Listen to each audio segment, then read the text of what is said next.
जैन समुदायातील विद्यार्थ्यांना मुख्य शैक्षणिक प्रवाहात आणण्यासाठी शासनाच्या माध्यमातून प्रयत्न करण्यात येणार असल्याची माहिती जैन अल्पसंख्याक विकास आर्थिक महामंडळाचे अध्यक्ष ललित गांधी यांनी जिल्हाधिकारी आढावा बैठकीत दिली आहे। जैन अल्पसंख्याक विकास आर्थिक महामंडळाचे अध्यक्ष ललित गांधी यांच्या अध्यक्षतेखाली कोल्हापुरात जिल्हाधिकारी कार्यालयात जैन समुदायाच्या विविध प्रश्नांबाबत आढावा बैठक पार पडली। देशात आणि राज्यात अल्पसंख्याक असलेल्या जैन समुदायातील विद्यार्थ्यांना शिक्षणाच्या मुख्य प्रवाहात आणण्यासाठी शासनाच्या माध्यमातून प्रयत्न करण्यात येणार असल्याचं ललित गांधी यांनी यावेळी सांगितलं। राज्यातील 8 जिल्ह्यांमध्ये जैन मुलामुलींसाठी प्रत्येकी एक याप्रमाणे 16 वसतिगृह केंद्र आणि राज्य शासनाच्या सहकार्याने उभारण्यात येणार आहेत। कोल्हापुरातही येत्या आर्थिक वर्षाखेर या वसतिगृहाच्या उभारणीला सुरुवात करण्याचा प्रयत्न आहे। त्यासाठी जिल्हा प्रशासनाकडे 2 एकर जागेची मागणी करण्यात आली आहे।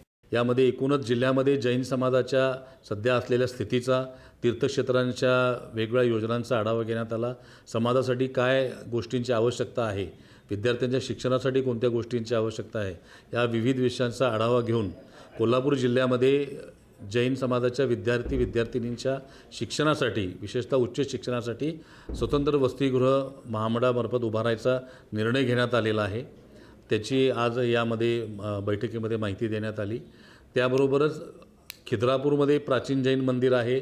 कोल्हापूर जिल्ह्यातल्या सर्व जैन मंदिरांचा एकत्रित आढावा घेऊन बाहुबली, कुंभोजगिरी या तीर्थक्षेत्रांचा एकत्रित मास्टर प्लॅन करून विकास करायचा आणि या जी काही छोटी प्राचीन मंदिरं आहेत, नांदणीमध्ये एक फार मोठा जुना मठ आहे, अशा सगळ्या तीर्थक्षेत्रांचा आध्यात्मिक पर्यटनाच्या दृष्टिकोनातून विकास करण्यासाठीचा मास्टर प्लॅन बनवण्याचा निर्णयसुद्धा आजच्या बैठकीत घेण्यात आलेला आहे।